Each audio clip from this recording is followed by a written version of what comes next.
All right.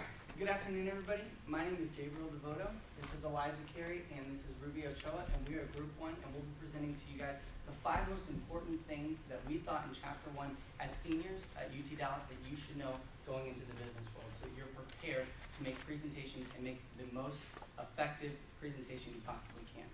So I'm going to briefly share with you guys what we'll be going through in detail. So we took the 5 most important things that you guys should know, and we believe that the first one is to take aim in a presentation, because you really can't hit a target you're not aiming for. And AIM is an acronym that we're going to go into further detail. But remember, when you start a presentation, to have a directive and know what you're going towards. The second one is to learn to present to both primary and secondary audiences. It's very important when you're presenting to know that you're speaking to not only the group in front of you, like for me it would be a class of senior citizens, but also to have a secondary. So like, for example, in this it would be the group that's going to see the video afterwards. Also, to be able to analyze an audience. So when you analyze an audience, when you give a presentation, you need to make sure that it's a dialogue, not just between you, I'm the only one speaking, but it's reading the body language of everyone. Then the fourth point is to learn to ask the most important questions to the audience. And then finally, it's the ABCs of persuasion, and that's just a quick acronym to make sure that you're most persuasive in your public speaking. So the first point we'll go over is to remember to take aim.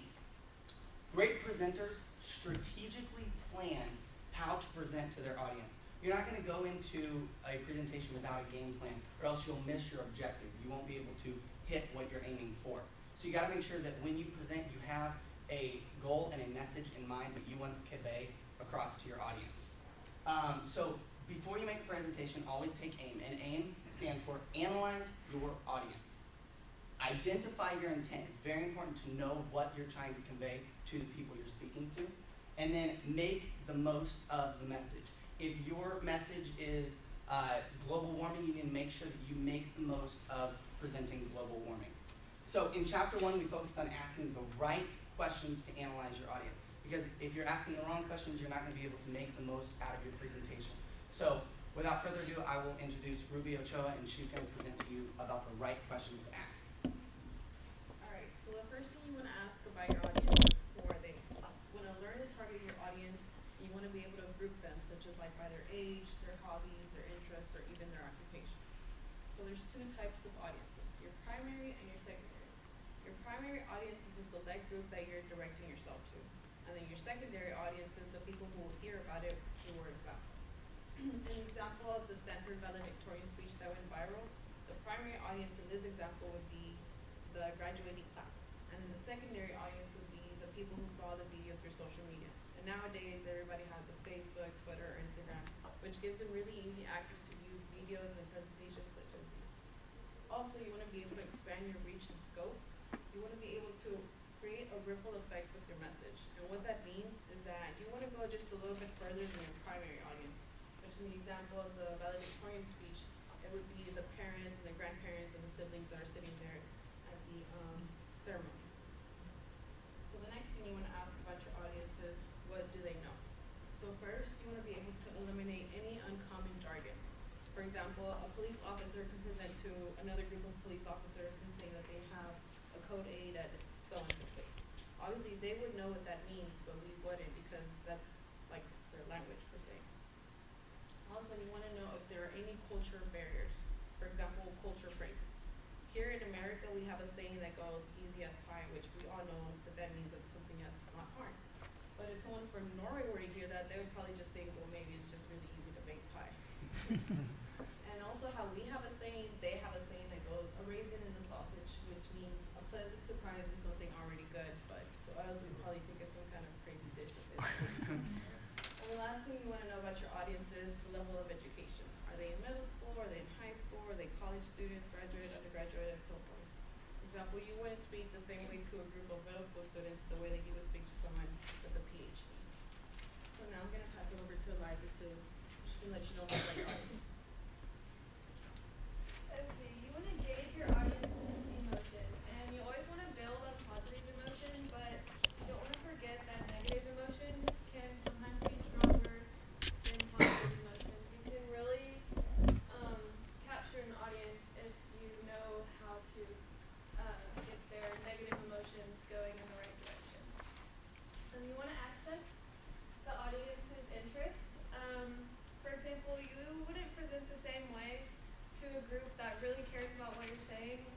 would to a group that really isn't that interested. You would need to spend more time capturing their attention, and with a group that is already interested, you could just get right to the point to what they want to hear.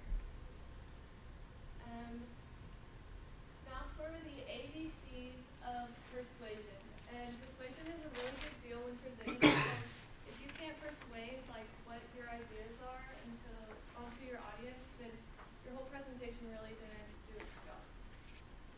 A is for access various appeals.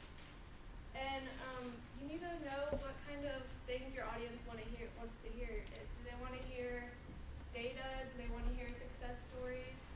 Do they want to be pulled at like their emotional strings? And a lot of times your audience wants all of that, so you need to access all of those different appeals for your audience. B, build support with benefit statements.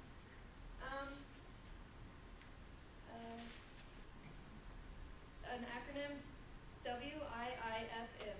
This means what's in it for me. The audience is going to be asking themselves that during your whole presentation. Why should they listen to what you're saying? And you need to answer that question for them so they don't have to think about it too hard. You need to tell them what is in what you're saying for them, how's it going to benefit them, and that's how you're going to gain their support. C, consider your credibility. It's not a good idea to push your education, your qualifications, and your authority and just throw it in their face, because that's a really good way to lose their respect and lose their interest. So if you can find a balance of letting them know how credible you are and that you're competent and knowledgeable in what you're saying, it'll really go a long way in gaining their respect. And D, determine how to reach the decision makers. The decision makers won't be your whole audience. Most of the time it may be a select few, the managers, the CEOs, people like that, and you're not always going to be presenting straight to them. So you need to know how to get through to them so they can tell their managers, and that's where your ideas get put into action. Just like Ruby was saying about the secondary listeners, your decision makers are a lot of times going to be your secondary listeners. Alright guys, like she said, what's in it for me? So I'm going to go ahead and tell you guys what this chapter 1 was in for you guys. We just told you how to be persuasive, how to target your audience, and how to captivate someone. Those are vital skills you need going into the business world, being able to be a successful entrepreneur, a successful whatever your endeavors happen to be. So just let's recap those so that we emphasize how important they are. So the summary of chapter 1 and what's in it for you guys is to use strategy by taking aim in a presentation. Never start without an objective. The next one is to ask your audience the right questions, because the most important people in the room when you're speaking is the people you're speaking to. No matter what the subject is, the most important people are the people you're speaking to. So get to know who they are. Get to know what do they know and expect, what do they feel, and what will persuade them. It's very important to be persuasive when you're talking to an audience, so make sure that when you communicate with someone, you're persuading them to your ideas or your thoughts or whatever project you're trying to present. And then finally, persuade your audience by using the ABCs. We gave you a quick acronym to help you know exactly how to be the most effective when persuading or presenting. Sorry. So without further ado, I appreciate you guys listening to our project. We were group 1. We're going to go ahead and take the quiz, so let's do the official business. Eliza and Ruby are going to go ahead and pass out. We have paper slides of the quiz. And so, and here it is on PowerPoint. Gabriel, would you read the quiz questions for people who may be watching the video? Absolutely. Just read them out loud. All right, the questions are, so it's questions number 1 through 3 will be fill in the blank. 4 and 5 will require a short answer, 2 to 3 sentences. Number 1 is, before you make a presentation, always take what? Number 2, eliminate any uncommon what in your message. Question number 3, are the ABCs of what? For question number 4, it's which of the, and this is the one, that we went through in the presentation. Which of the 4 analyzing your audience questions do you feel is most important and why?